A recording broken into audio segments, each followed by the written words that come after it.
नमस्कार, आप सभी का स्वागत है भारत केसरी। इसमें विपिन पांडे। आज हम रायबरेली के शिवगढ़ थाना क्षेत्र स्थित रायपुर निरुआ गांव आए हुए हैं, जहां पर उत्तर प्रदेश सरकार के उप मुख्यमंत्री केशव प्रसाद मौर्य जी आए हुए हैं। साथ में ही रायबरेली जिले के आला अधिकारी, जिम्मेदार अधिकारी आए हुए हैं। साथ में ये देखते हैं कि आज केशव प्रसाद मौर्य जी रायपुर निरुआ में ग्राम चौपाल में लोगों को क्या कहते हैं, उनका संबोधन क्या होता है। आइए आपको हम दिखाते हैं केशव प्रसाद।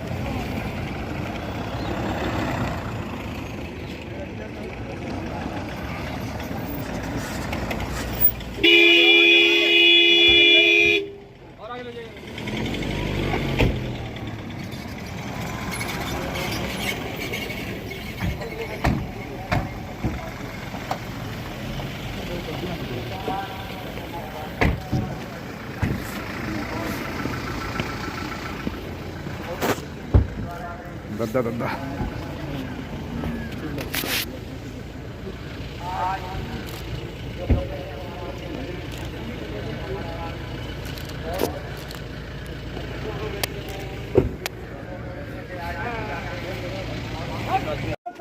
सीएम को गॉड ऑफ ऑनर दिया जा रहा है। ये तस्वीर रायबरेली की निरुआ गांव से, जो कि पूरे विकास क्षेत्र कर रहे हैं।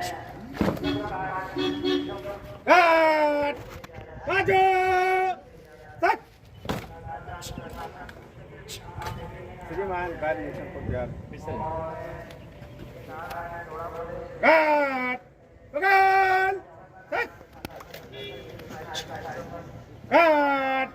संतरी खड़े रहेंगे, बाकी विसर्जन।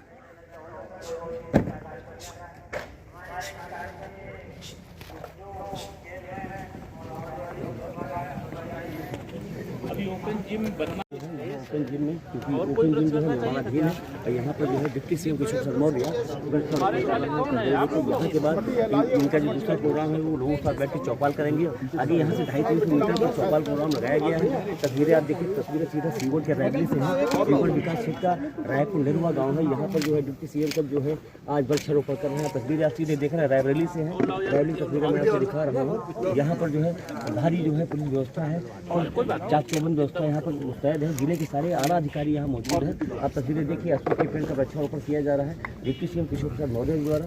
तस्वीरें देख रहे हैं आपको तो इसमें लगाना चाहिए था, हरिशंकर ही लगाना चाहिए। क्यों? और अच्छा, नहीं ये जो लोकेशन है ना, अच्छी सुंदर लोकेशन है। सब लोग कहीं छायादार अशोक ठीक रही। नहीं, अशोक छायादार नहीं होता, ये तो एकदम नहीं वो वाला ना स्ट्रेट जाता है। ये छाया देगी, छायादार। अच्छा, हाँ वो रहेगी।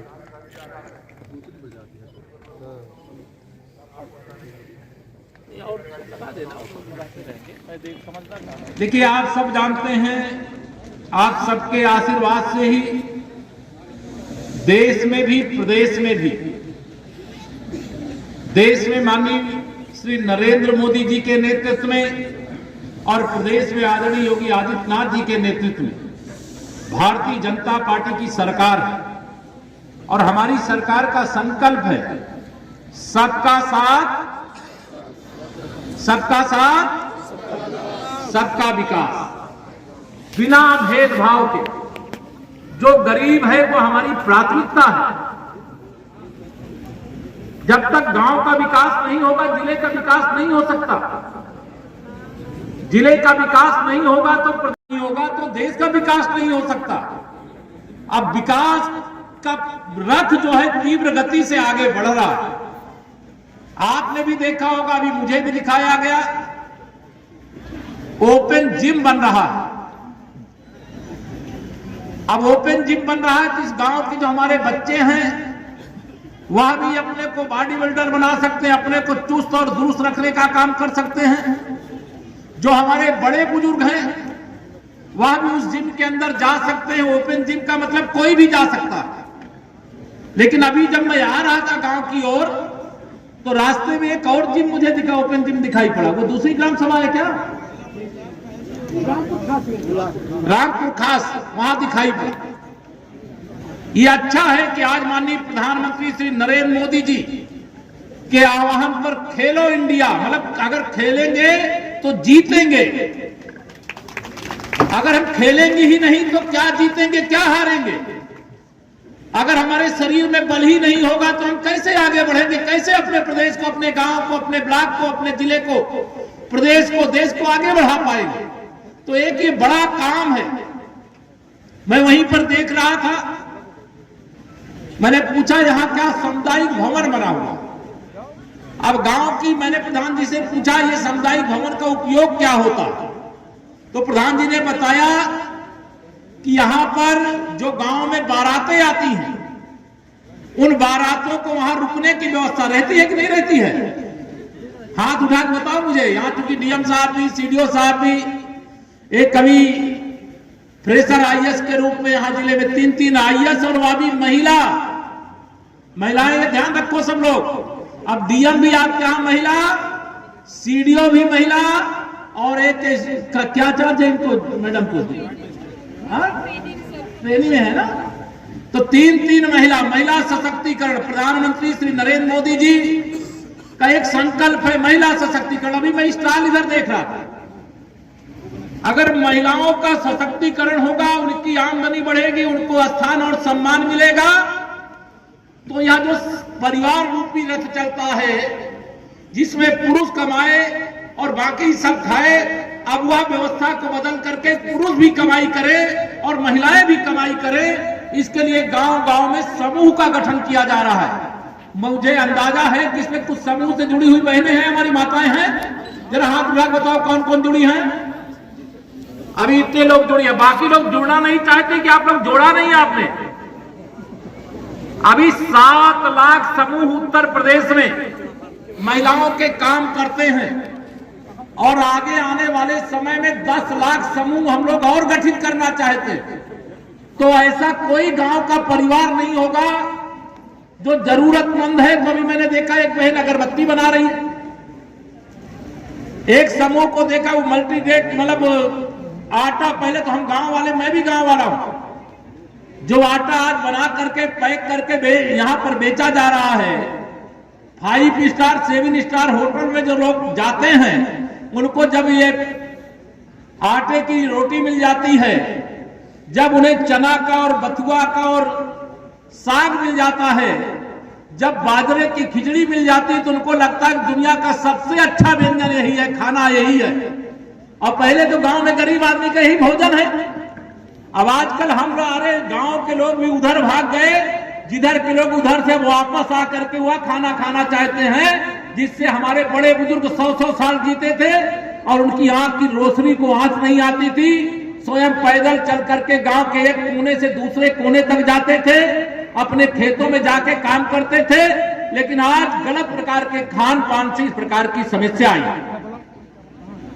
आज यह परिवर्तन का कार्य हमारी महिलाओं के द्वारा तेजी से चल रहा है और समूह की ताकत हम बढ़ाएंगे। प्रधान जी, आपकी भी जिम्मेदारी है और यहाँ के जो ग्राम विकास से जुड़े हुए अधिकारी कर्मचारी, उनकी भी जिम्मेदारी है कि महिलाओं के सशक्तिकरण की जो सरकार की योजना है वह पूरे गांव के हर उस परिवार तक पहुंचाएं जिस परिवार को इसकी जरूरत है।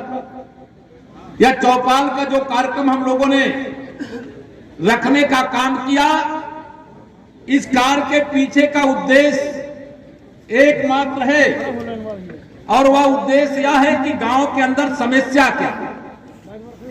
अब मेरा मत यह है कि किसी गांव के अंदर झगड़े क्यों होते हैं और झगड़े ना हो इसके लिए क्या किया जाए।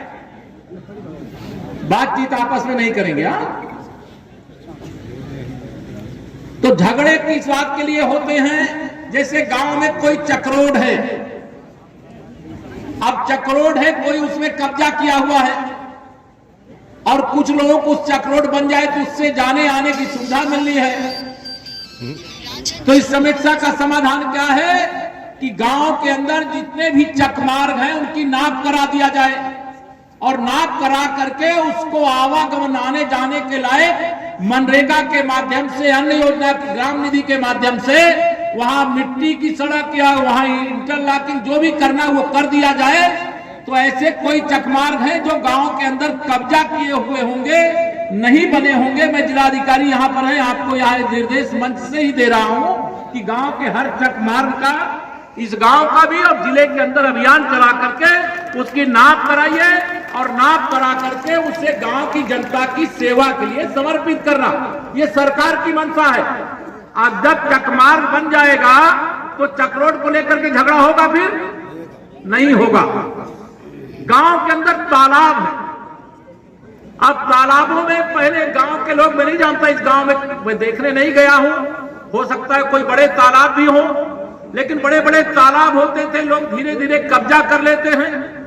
अब कब्जा करके वो यह समझते हैं कि हमने बहुत बड़ा जंग जीत लिया है।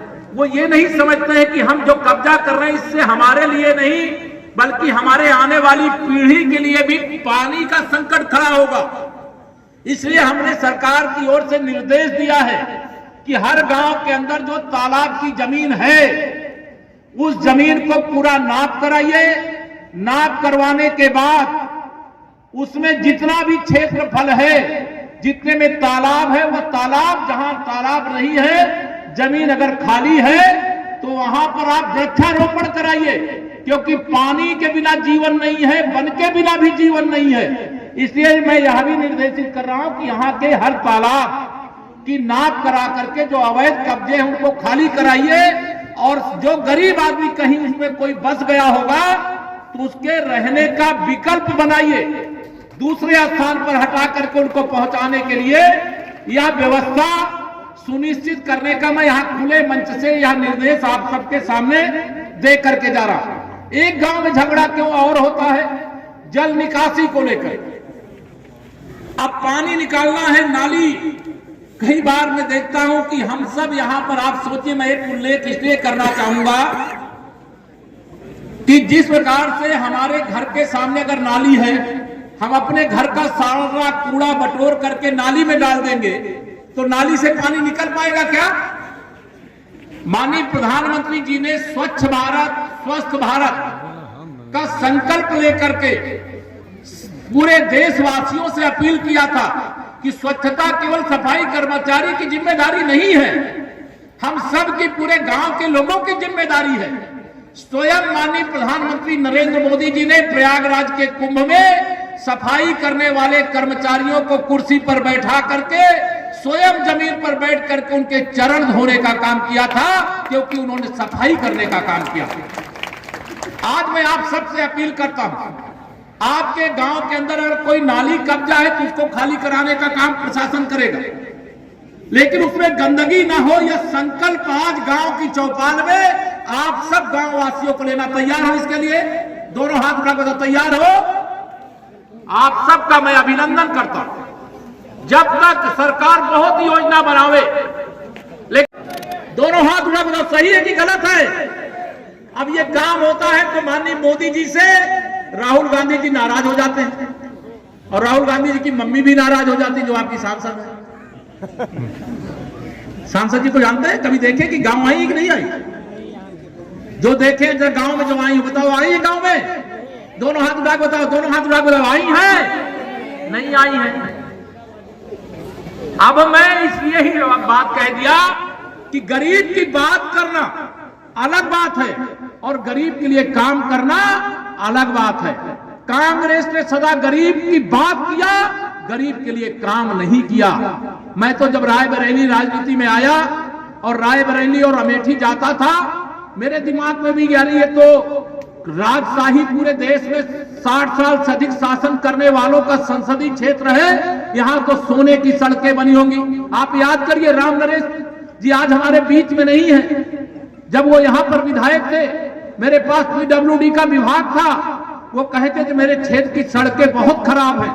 आपसे पूछता हूं मैं, पिछले 5 साल में जितनी सड़कें आपके बछरावा क्षेत्र या रायबरेली में बनी हैं, उसके पहले कभी बनी थी क्या? यह जो परिवर्तन है वो आपके आशीर्वाद से है। इसलिए मैं इसका उल्लेख किया कि हम गरीब कल्याण के लिए समर्पित सरकार चलाते हैं। इसलिए यहाँ गांव की समस्या, गांव का में समाधान का संकल्प लेकर के यहाँ ग्राम चौपाल लगाने के लिए आए। अब मैं एक जानकारी और, मनरेगा जानते हैं आप लोग? मनरेगा में काम जो करते हैं, कोई मनरेगा में गांव में काम करते, जरा हाथ उठाओ जिनका जॉब कार्ड बना है। मनरेगा मजदूर जो होते हैं, श्रमिक जो होते हैं, अब ऐसा जो काम मनरेगा के अंतर्गत हमने गांव के अंदर अधिक से अधिक काम हो और वह पैसे का सदुपयोग हो, यह संकल्प लेकर के पूरे उत्तर प्रदेश के अंदर आपको बताते हुए मुझे खुशी है, पूरे हिंदुस्तान में सबसे अधिक काम देने वाला कोई प्रदेश है तो वो उत्तर प्रदेश है। प्रधानमंत्री आवास देने वाला देश में जो नंबर 1 का प्रदेश है तो वो उत्तर प्रदेश है। उत्तर प्रदेश में अभी मैं हमारी यहां पंचायत सहायिका जो पूनम नाम की बेटी, आपके गांव की ही बेटी है, उस समय पूछ रहा था 670 लोगों को प्रधानमंत्री आयुष्मान कार्ड बनना है। आयुष्मान कार्ड माने गोल्डन कार्ड, जिससे एक परिवार में अगर कोई गरीब परिवार है, बीमार हो जाए तो 5 लाख रुपए तक का इलाज करा सकता है। उसमें से 670 लोग उस सूची में आए हैं। आप में से किसी का कार्ड बना है? जिनका कार्ड बन गया जरा हाथ उठा बताओ।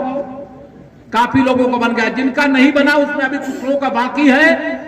जो उस श्रेणी में आते सबका नहीं बनेगा। जो गरीब है उसके लिए गोल्डन कार्ड है, जिसके पास महीने की लाखों की कमाई है उसके लिए गोल्डन कार्ड नहीं है, यह ध्यान रखना। चौथी बात, आप बताइए कोरोना की जो वैक्सीन है, आप में से कितने लोगों ने लगाई? हाथ उठा बताओ जरा। सब लोगों ने लगवा लिया? बहुत अच्छे, आप सबका अभिनंदन करता हूं। अभी चीन है, चीन का नाम सुना है आपने ना? एक देश है, भारत जैसा एक देश है चीन। वहां कोरोना के कारण इस समय त्राहिमाम है, लेकिन भारत के प्रधानमंत्री माननीय नरेंद्र मोदी जी के नेतृत्व में, उत्तर प्रदेश के मुख्यमंत्री आदरणीय योगी आदित्यनाथ जी के नेतृत्व में हमारे भारत के वैज्ञानिकों ने दिन रात मेहनत करके कोरोना का टीका बनाया। टीका अब श्री राहुल गांधी जी और श्री अखिलेश यादव जी ने कहा ये कोरोना का टीका नहीं है, ये मोदी जी का टीका है, ये भाजपा वालों का टीका, हम नहीं लगाएंगे। ये सही कह रहे हैं कि गलत कह रहे हैं? बताओ। ये जो गलत बातें बोलने का काम करते हैं, इसके कारण आज चीन भोग रहा है। और अभी भारत में भगवान की कृपा से कोरोना वैक्सीन के सुरक्षा कवच के कारण हमारा पूरा देश, हमारा पूरा प्रदेश सुरक्षित है। अब कोरोना आने के बाद प्रधानमंत्री जी ने कहा कि अब लॉकडाउन लगा है, गरीबों की आमदनी कम हो गई है, मेरा कोई गरीब भूखा ना रह जाए, तो इसके लिए उन्होंने प्रधानमंत्री गरीब कल्याण अन्न योजना शुरू की। पिछले कितने दिन से राशन मिल रहा है कि नहीं मिल रहा? बताओ जरा। फ्री में राशन जिनको मिल रहा है जरा हाथ उठा बताओ तो कम से कम पा रहे हो। सब चीज देखो रतिबा जी कौन है बता रही, उनको राशन नहीं मिला, पेंशन नहीं मिला, और जिनको मिला वो बताएंगे नहीं, और जिनको नहीं मिला वो बताएंगे। चलो आप बैठो, बाद में अभी मेरे पत्रकार मित्र पहले जाएंगे वहां। चलो पहले पूरी बात मेरी सुन लो, फिर बताता हूं। तीसरा, गांव के अंदर धान की फसल होती है कि नहीं होती है? या धान के खरीद का केंद्र बना है कि नहीं बना है? आए? धान खरीद केंद्र में धान खरीदा गया कि नहीं खरीदा गया? हाथ उठा के बताओ। जिन्होंने बेचना चाहा बिका कि नहीं बिका? कोई समस्या होगी तो मैं अभी पूरा नोट तो नहीं कर सकता, आप मुझे लिख करके दे दीजिएगा और मैं उन समस्याओं का समाधान करने के लिए आया हूं। मैं गांव की समस्या गांव में समाधान करने आया हूं, ध्यान रखना इस बात। राशन कार्ड किसी का नहीं बना होगा, बहुत सारे लोगों का बना रहता है। जिनको नहीं बीपीएल कार्ड की जरूरत है उनका बीपीएल बना रहता है, और जिनका बीपीएल जरूरत है उनका बेचारों का बीपीएल नहीं है। ये सब बेईमानी कांग्रेस सरकार के समय हुई है, उसको ठीक करने का काम प्रधानमंत्री मोदी जी कर रहे हैं, आदरणीय मुख्यमंत्री योगी जी कर रहे हैं। अभी थोड़ा समय लगेगा। ये बीमारी जैसे कैंसर कोई हो जाता है और उस रोग को ठीक करना बहुत कठिन होता है, लेकिन हम लोगों ने भी संकल्प लिया है, तुमने जितने भी रोग देश के अंदर पैदा किए हैं उस रोग से मुक्त करा करके हम अपने देश को, अपने प्रदेश को निरोगी बनाने का काम करेंगे और गरीबों के कल्याण की जो भी योजनाएं हैं वो गरीब तक भिजवाने का काम करेंगे। एक बात और मैं जानना चाहता हूं, गांव में बिजली आती है कि नहीं आती है? कितने घंटे? बताओ गांव वालों, बिजली कितने हाँ 18 घंटे, और पहले कितना आती थी?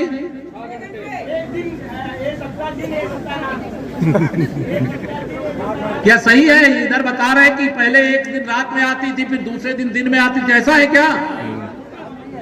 अब बिजली ज्यादा आ रही है कि नहीं आ रही है?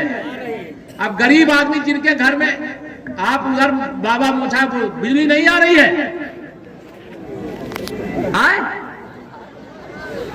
आ रही है? आपका हाथ ऐसे लग रहा है कि नहीं आ रही है, मुझे ऐसा लगा।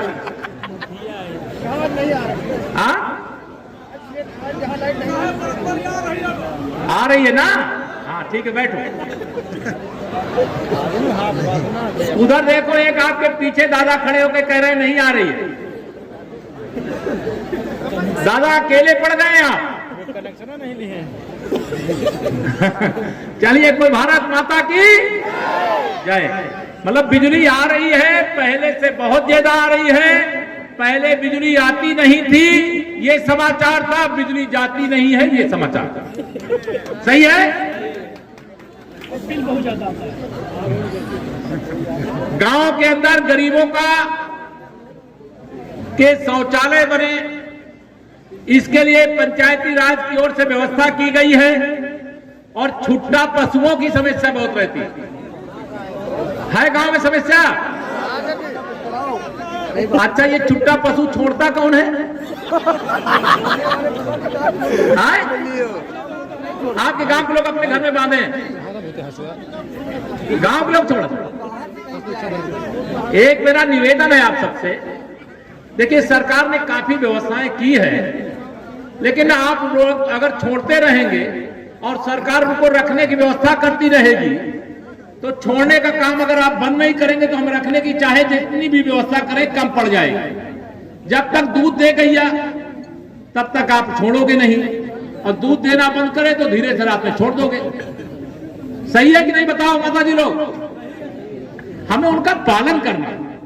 हमारी सरकार में यह तय है कि हम गाय के गर्दन पे छुरी नहीं चलने देंगे, हम गाय को कटने नहीं देंगे, लेकिन गौवंश के कारण किसानों की फसलों को नुकसान ना हो, इसके लिए गो आश्रय स्थल बनाए हैं। और जिनके गौवंश गो आश्रय स्थल में हैं, अच्छा है। जिनके नहीं हैं, छुट्टा घूम रहे, तो आप भी कुछ मदद करो। केवल सरकार सब चीज दे दे और हम बैठे बैठे खाएं और सोएं, ऐसे देश चलेगा क्या? सबको सहयोग करना पड़ेगा।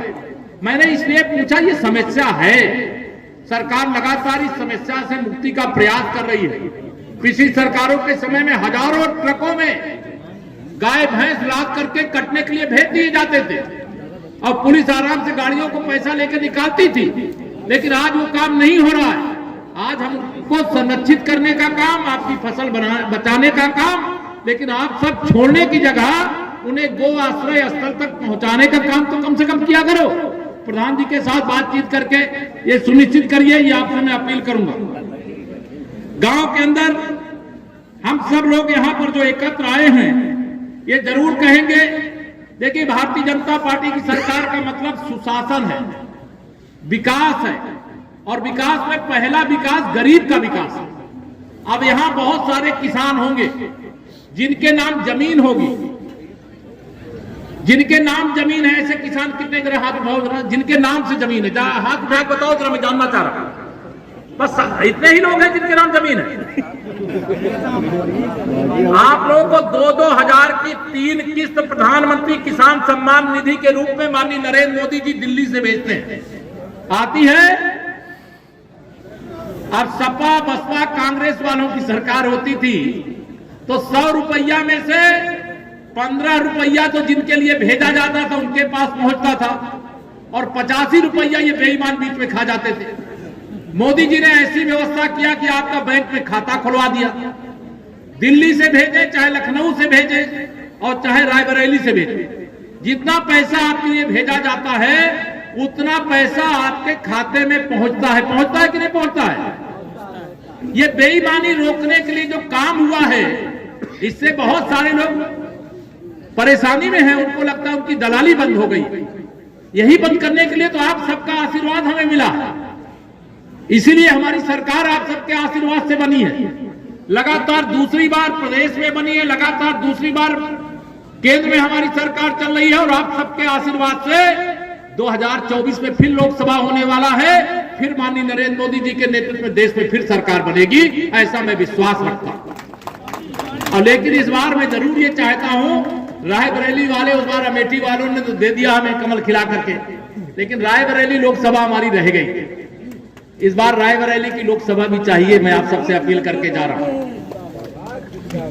आप सभी यहां पर उपस्थित जितने भाई बहन हैं, मैं सबसे यही यहां पर आज निवेदन और अनुरोध करना चाहता हूं कि हमारी सरकार का लक्ष्य है कि गरीब कल्याण के लिए जो योजनाएं हैं वो गरीब तक पहुंचे और लगातार पहुंचाने के लिए काम हो रहा है। देखिए सूर्यदेव भगवान भी आशीर्वाद देने के लिए आ गए, वह योजना पहुंचे।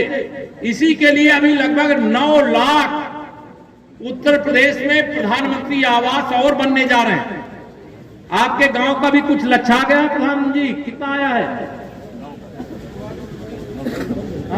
टोटल पेंशन हो गया? 25 वेटिंग है, 9 स्वीकृत हुए। अच्छा, जो दिव्यांग भाई बहन हैं, गरीब हैं, उनके पास आवास नहीं है, उन्हें हम लोग मुख्यमंत्री आवास योजना से भी आवास दे रहे हैं। ये भी आपकी जानकारी। जो दिव्यांग हैं, दिव्यांग माने जिनको गांव में कई लोग विकलांग कहते थे, माननीय प्रधानमंत्री जी ने कहा वो विकलांग नहीं, वो दिव्यांग है, भगवान के द्वारा दिया दिव्यांग है, उनके सम्मान में ये शब्द का संबोधन किया है, इसकी भी व्यवस्था की गई है। लेकिन एक वे अंत में आप में से कोई 2-4 लोग कुछ कहना चाहेंगे तो वह भी सुनेंगे, अन्यथा आप लोग लिखित रूप से दीजिएगा, क्योंकि मुझे बाराबंकी जिले के भी एक ग्राम चौपाल में जाना रहेगा। लेकिन आप सबसे मेरी अपील है, देखिए सरकार का प्रयास तभी सफल होगा जब समाज का भी सहयोग मिलेगा। अगर हम ये सोचे कि हमारे सामने भोजन की थाली परोस करके रख दिया जाए, तब भी हम अपने हाथ उठा के कौर भी मुंह के अंदर नहीं डालेंगे, तो आपके मुंह में भोजन जाएगा क्या? अगर चाहते हैं कि सरकार की योजना का ईमानदारी पूर्वक जो उसके पात्र हैं, सब लोग पात्र नहीं है, इसको भी ध्यान रखना, जो उसके पात्र हैं उसका लाभ उनको मिल जाए, तो एक कदम आप चलिए, 10 कदम हम चलेंगे, सरकार चलेगी, प्रशासन चलेगा। और हमारी सरकार में जिस प्रकार से हमने गुंडागर्दी को रोका है, अपराध को रोका है, कानून व्यवस्था को दुरुस्त किया है, जिस प्रकार से 10 लाख करोड़ से अधिक का निवेश 10 फरवरी से 12 फरवरी तक ग्लोबल इन्वेस्टर समिट के माध्यम से आने वाला है, जिसके आधार पर हमारे तमाम नौजवानों को, बेटों को, बेटियों को नौकरियां भी मिलेंगी, रोजगार भी मिलेगा। यह सब काम हम कर रहे हैं, लेकिन यह भी एक रथ है।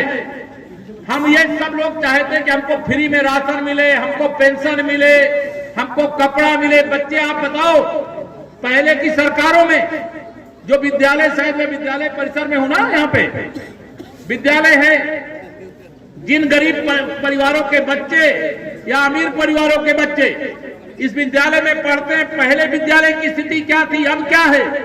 पहले बच्चों को ड्रेस कैसा मिलता था, जैसे कोई चौकीदार की तरह खड़ा कर दिया जाता था।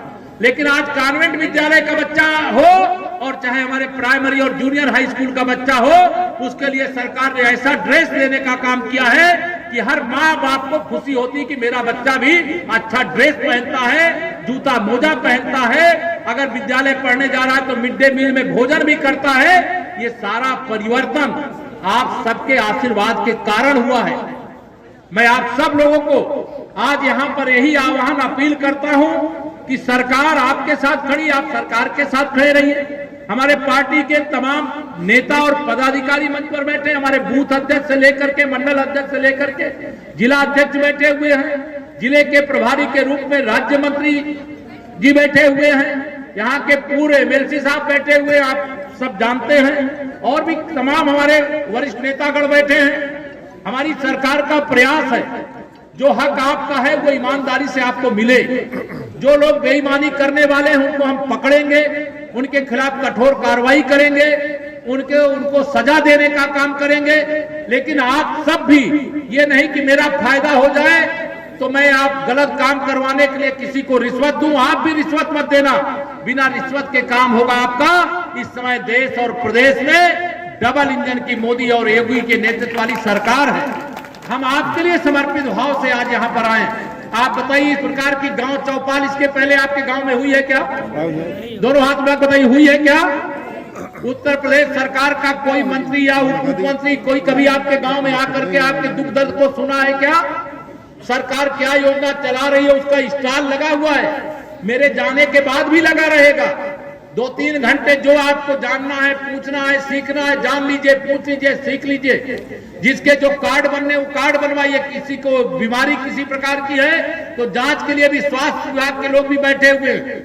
मैं आप सबको भरोसा दिलाता हूं, गांव की ओर से जो भी समस्या होगी वो लिखित रूप से आप देने का काम करिए और सरकार के पास जो संसाधन है, जो हिस्सा आपके गांव का है, वह हिस्सा आपके गांव तक पहुंचाने का काम करेंगे।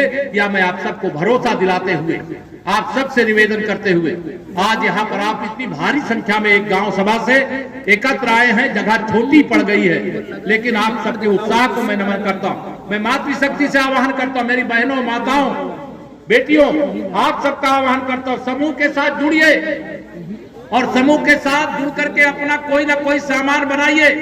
उसको बेचने के लिए अलग से प्रशिक्षण करवाएंगे। हम चाहते हैं कि बेटियां भी हमारी आजकल बैंक सखी, बीसी सखी, विद्युत सखी, अभी अब कृषि सखी भी बनाने वाले, सरोवर सखी भी बनाने वाले।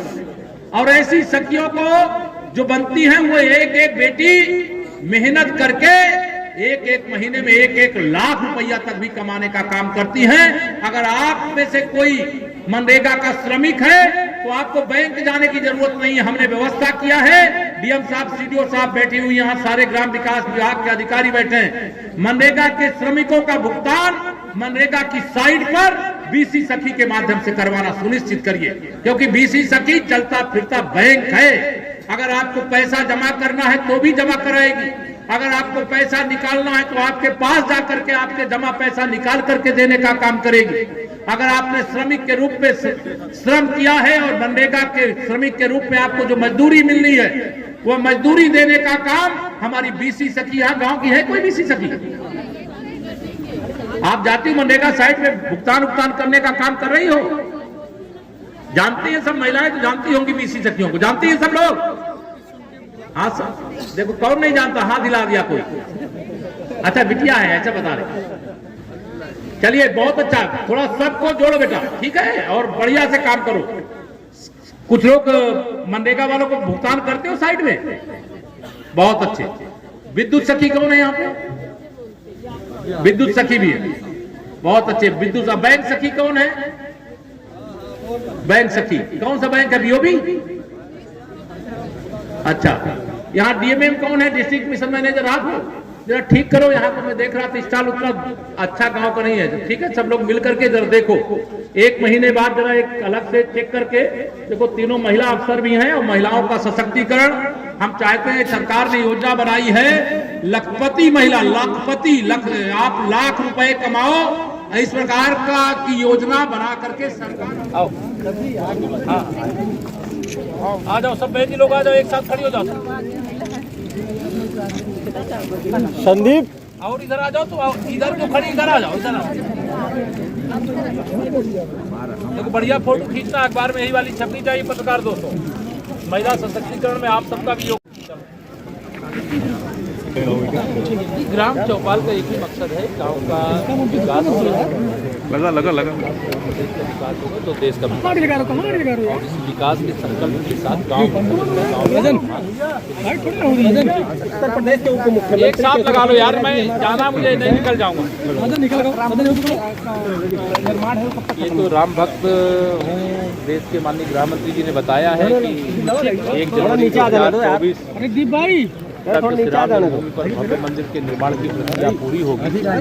तो हर राम भक्त पूरा नहीं समा रहा है और रामद्रोहियों के पेट में दर्द हो रहा है। सर पुलिया की रेलिंग टूटी हुई है, अभी तक उस पर कार्य नहीं हुआ था। सर उच्च शिक्षा निदेशालय लखनऊ में स्थापित करने के लिए जो खबरें चल रही, क्या है, आपने ट्वीट भी किया? कैंसिल हो गया, मतलब कोई ऐसी खबर नहीं थी, कोई अधिकारी की गलती थी जी जी। की जांच कर सर, ग्राम चौपाल में आने का मकसद क्या है? लाइट तो गांव में 18 घंटे आ रहे हैं, लेकिन एक बड़ी समस्या बिजली का बिल बहुत ज्यादा आ रहा है और यहाँ पर जो विद्युत 18 विभाग घंटे के बिजली चलाओगे बिल नहीं दोगे? लेकिन अरे नहीं सर, एक बल्ब जलाने पर बहुत सारा बिल आ रहा है सर। विभाग के कर्मचारी मनमानी सर, आवाज की बात तो सर चली, लेकिन आवाज कहीं मिल नहीं रहा किसी को भी। पत्रकार जो भी कोई समस्या होती, कोई गलत बिलिंग है, उसकी शिकायत की जाती है, उसको सही कराया जाए। शिकायत में सर, आवाज की बात चली, सर आवाज कहीं मिल नहीं रहा सर किसी को भी। सर 3 दिन में छोड़ करके भाग गए। सर आवाज की बात, तो आवाज कहीं मिल नहीं रहा किसी को। सर आवाज तो किसी को मिल तो रही नहीं कि आवाज की गरीब अभी पड़े हैं, उनको आवाज मिल ही नहीं रहा सर कहीं। मिल जाएगा सबको, आईडी लगाओ यार, लगातार मिल रहा है। आईडी लगाओ। थोड़ा किनारे हो जाए, थोड़ा अभी तक बेरोजगार हुआ करते थे, बेरोजगार बाप